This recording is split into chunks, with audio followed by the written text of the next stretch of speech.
This is Inside Indiana Business Radio for the morning of Wednesday, October 18th, 2023. I'm Alex Brown. Stronger unions have the unintended benefit of improving the overall stability of the economy, according to a new study co-authored by an Indiana University professor. Alessio Piccolo says the study found companies make safer borrowing choices when their workforce becomes more organized or in response to labor negotiation events. In particular, in this case, firms substitute riskier short-term debt with safer long-term debt. And the reason is that they want to stay financially flexible if there is the possibility of having to ride out the strike, because that helps them with the negotiation as it improves their bargaining position. This is significant because the safer financial choices that firms make in anticipation of labor negotiation events help them not only endure strikes, but also any potential economic adversity, including periods of economic recessions, which affect all workers. Having stronger unions in place, the study found, could help reduce the chance of businesses going bankrupt or having to undergo layoffs because of the safer borrowing choices they made.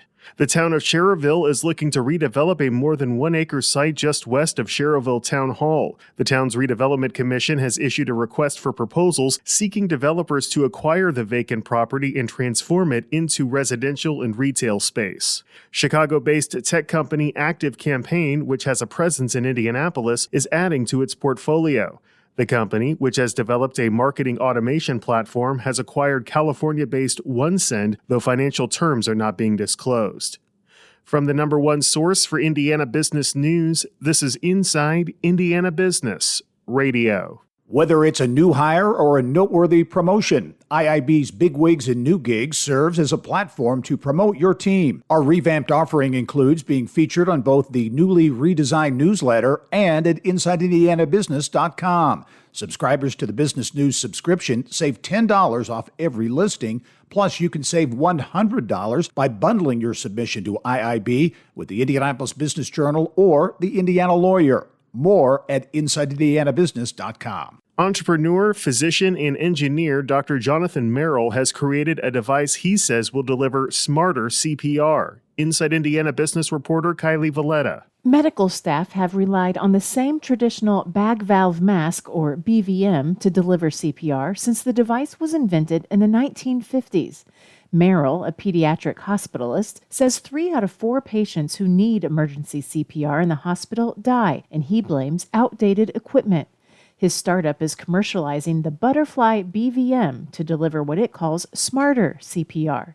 Like traditional devices, the Butterfly BVM is operated manually by hand with no electronics, but has 2 dials that Merrill says are groundbreaking.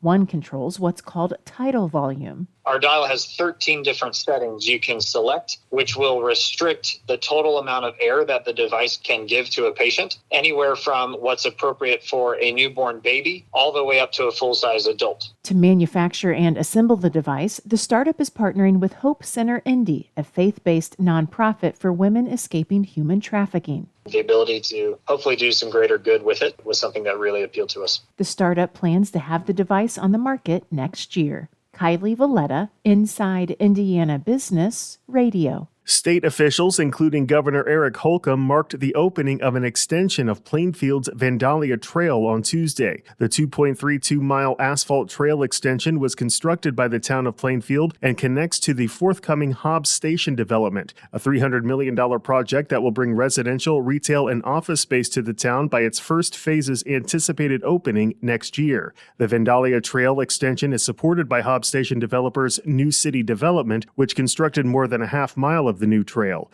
The project also received a $1.7 million grant as part of Indiana's Next Level Trails program. University of Southern Indiana President Ron Rochon is this week's guest on the Business and Beyond podcast with Gary Dick, presented by PNC, a weekly conversation with high-profile Hoosiers in business, sports, and entertainment, and beyond. Available now from your favorite podcast provider. I'm Alex Brown for Inside Indiana Business Radio on Demand.